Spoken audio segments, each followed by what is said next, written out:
جس کی شادی ہو جائے وہ اس بنیادی کیڈر سے نکل جائے گا. جب انہوں نے پولیٹیکل ونگ بنایا تو وہ پھر اب اس میں چلے جاتے ہیں.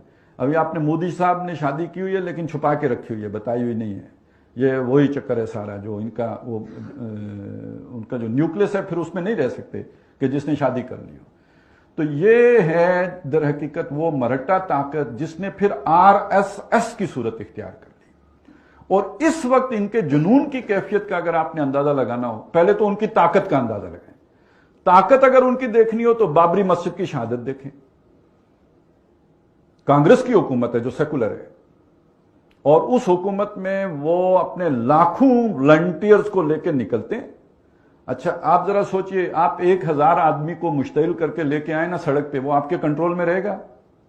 وہ وہاں جاتے ہی پتھراؤ کرے گا, پتہ نہیں کیا کیا کرے گا, جو آپ نہیں بھی چاہتے وہ شروع کر دے گا.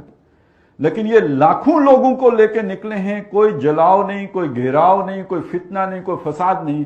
ایودھیا گئے ہیں, مسجد گرایا, واپس آ گئے ہیں. جس مقصد کے لیے گئے وہ پورا کیا, اس کے سوا کچھ بھی نہیں کیا. اس حد تک ڈسپلنڈ اور آرگنائزڈ لوگ ہیں. اور اگر آپ نے دیکھنا ہو کہ ان کی پینیٹریشن سوسائٹی کے اندر کتنی ہے تو وہ ہندوستانی اینکر سے پتہ چلے گا آپ کو. یہ بات میں کیوں کہہ رہا ہوں, آپ نے ان کو ان دنوں سنا ہوگا, وہ معقول لوگ ہی نہیں لگتے, پاگل جنونی لگتے ہیں نا. تو کیوں وہ جنونی بنے ہوئے ہیں؟ یہ جو ٹی وی اینکرز ہوتے ہیں یہ تو در حقیقت جو معاشرے کا ٹرینڈ ہوتا ہے اس کے مطابق بولتے ہیں. یہ ٹرینڈ سیٹر نہیں ہوتے, یہ معاشرے کو کسی رخ پر ڈھالنے والے نہیں ہوتے. انہوں نے دیکھنا یہ ہوتا ہے کہ معاشرے میں کیا شے پسند کی جاتی ہے, ریٹنگ تو اس سے بنے گی نا, لوگ کیا پسند کرتے ہیں. تو اگر وہ آپ کو جنونی صورت میں پاگل پن کے دورے پڑے ہوئے نظر آتے ہیں ان کے اینکر, تو در حقیقت معاشرے کی ڈیمانڈ یہ ہے, معاشرہ پاگل ہو چکا ہوا ہے. کس نے کیا ہے؟ اس راشٹریہ سیوک سنگھ نے کیا ہے. اور اسی کا مظہر یہ ہے کہ یہ الیکشن جیتا ہے, نریندر مودی الیکشن جیتا جو پوری دنیا میں بین تھا, ڈکلیئرڈ ٹیررسٹ. اس لیے کہ گجرات میں جو کچھ اس نے مسلمانوں کے ساتھ کیا, امریکہ میں تو اس کا داخلہ منع تھا. تو اس کے باوجود وہ اس کو انہوں نے الیکشن جتا دیا. اور اب ان کا ذرا تصور ذہن میں لائیں. میں نے آپ کو بتایا ان کی سوچ کیا ہے. ان کی سوچ یہ ہے کہ یہ پوری دھرتی ماتا کس کے لیے ہے؟ ہندو, صرف ہندو کے لیے. لہذا شروع میں ان کا نعرہ تھا آج سے کچھ عرصہ پہلے کہ مسلمان کے 2 استھان, قبرستان یا پاکستان, یا تو پاکستان چلے جاؤ یا قبرستان جانے کے لیے تیار ہو جاؤ. اور اس کی ایک جھلک انہوں نے گجرات میں دکھا دی تھی. لیکن ان کا الٹیمیٹ ایم کیا ہے؟ پاکستان کو بھی ختم کر کے, جیسے اسپین سے مسلمانوں کا خاتمہ کیا گیا, پوری دھرتی ماتا کو اس ناپاک وجود سے پاک کر دیا جائے. یہ ان کا الٹیمیٹ گول ہے. لیکن پہلے مرحلے میں وہ کیا کرنے جا رہے ہیں؟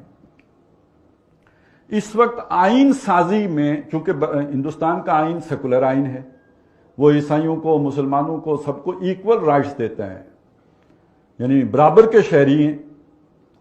یہ چیز وہ اس کمیونٹی کو جو یہ سمجھتی ہے کہ یہ دھرتی ہے ہی ہماری اور کسی کا حق ہی نہیں ہے یہاں پہ رہنا, وہ اپنے آئین کے اندر اس شے کو گوارا کر سکتے ہیں. لہذا انہوں نے کبھی اپنے اس آئین کو نہیں مانا ہے. گاندھی جی کو قتل کرنے والا اس تنظیم کا ایک فرد ہے, اس نے قتل کیا ہے.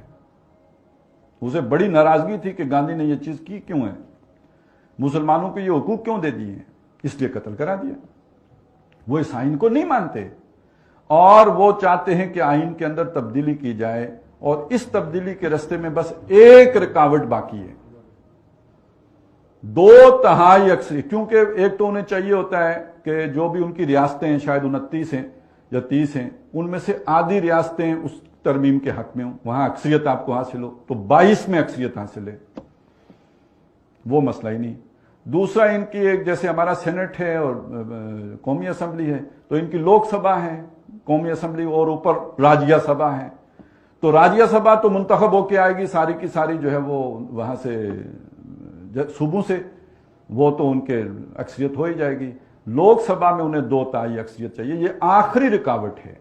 جس دن یہ رکاوٹ دور ہو گئی تو پتہ ہے انہوں نے پہلا قانون کیا بنانا ہے, اس ہندوستان کے شہری صرف اور صرف ہندو ہیں, جس کا مطلب کیا ہے، سارے نان ہندو، کیا مسلم، کیا کرسچن، کیا بدھ، جو بھی ہیں باقی سارے، وہ ہندوستان کے شہری ہی نہیں رہیں گے۔ جب وہ شہری ہی نہیں رہیں گے تو وہ کوئی شے پوزیس کرنے کا حق نہیں رکھیں گے۔ آپ زمین کے مالک کسی ملک میں کب بن سکتے ہیں؟ جب آپ اس ملک کے شہری ہوں۔ آپ کا رائٹ ٹو لیو، زندہ رہنے کا حق، تب تک ہے معتبر جب آپ اس ملک کے شہری ہوں۔ آپ شہری نہیں رہے تو اس کے بعد در حقیقت آپ اس ملک میں غلام کی حیثیت سے تو رہ سکتے ہیں، اور غلام بہرحال وہ آقا کی مرضی ہوتی ہے زندہ رکھے یا مار دے، وہ آقا کی مرضی ہوتی ہے کہ اسے کہیں کیمپوں میں رکھے یا یہ کہ سڑکوں پہ چھوڑ دے، وہ تو پھر آقا پہ ڈیپینڈنٹ ہے۔ وہ شہری رہیں گے نہیں، اور جب شہری نہیں رہیں گے تو نہ ان کی املاک ہوں گی، بالکل غلام والا سٹیٹس جو عرب میں تھا۔ اور یہ آپ کو لگے گا کہ بڑی خیالی سی بات ہے، لیکن ذرا آپ برما کا تو سفر کر کے دیکھیں، وہاں مسلمانوں کے ساتھ یہ ہو چکا ہے، ان کے شہری حقوق ساقط کیے جا چکے ہیں، اور وہ خبریں آپ پڑھ چکے ہیں جو کچھ برما میں ہوا، اور اس کے پیچھے یہی ذہنیت ہے۔ اور یہاں آ کے اب جو جوڑ